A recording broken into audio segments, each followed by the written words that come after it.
நம்ம எல்லாருமே TV, fridge, washing machine இது எல்லாமே வீட்டுக்கு வாங்குறது உண்டு. அது எல்லாத்தையும் அன்பேக் பண்ண பிறகு அந்த கார்ட்போர்ட் பாக்ஸை குப்பையில் தான் தூக்கி போடுவோம். அது குப்பையில் போடாமல் அது வீட்டுக்கு தேவையான ஒரு யூஸ்ஃபுல் ப்ராடக்டாக மாற்ற முடியும்னு சொன்னால் நம்ப முடியல.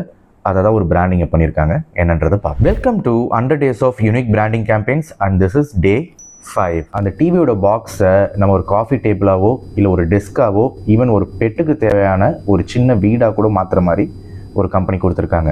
அது வேறு யாரும் கொடுக்கல, சாம்சங் தான். சாம்சங் யாரெல்லாம் அவங்க டிவி வாங்குறாங்களோ அந்த டிவி பாக்ஸ் அவங்க திருப்பி ரீயூஸ் பண்ணுற மாதிரி டாட் மேட்ரிக்ஸ் டிசைனில் அதை ஒரு காஃபி டேபிளாவோ இல்லை யூஸ்ஃபுல் ப்ராடக்டாவோ மாற்றுற மாதிரி பண்ணியிருக்காங்க. இதனால் அவங்களுக்கு ஒரு சஸ்டைனபிள் க்ரோத் கிடச்சிருக்கு. இந்த மார்க்கெட்டிங் கேம்பெயின் ஏன் யூனிக்னு சொல்கிறேன் அப்படின்னா, வேஸ்ட்டுக்கு போகிற ஒரு விஷயத்தை ப்ராக்டிக்கலாக யூஸ் பண்ண வச்சுருக்காங்க. வீட்டில் இருக்க யங்கர் ஜென்ரேஷன்ஸ் எல்லாத்தையுமே அந்த ஒரு ப்ராடக்டை யூஸ்ஃபுல்லாக க்ரியேட் பண்ணுற மாதிரி ஒரு க்ரியேட்டிவிட்டியை தூண்டியிருக்காங்க. அண்ட் பிராண்ட் டிஃப்ரென்சியேஷன், மற்ற பிராண்டுக்கும் இவங்க பிராண்டுக்கும் என்ன ஒரு டிஃப்ரென்சியேஷன் இருக்குன்றத தெளிவாக இங்கே கம்யூனிகேட் பண்ணியிருக்காங்க. இதனால் சாம்சங் நீங்கள் வீட்டில் வாங்குகிற அந்த டிவி மட்டும் இல்லாமல் அவங்களோட பாக்ஸ் முதற்கொண்டு வீட்டில் ஒரு சஸ்டைனபிள் யூஸபிள் ப்ராடக்டாக மாற்றிருக்காங்க.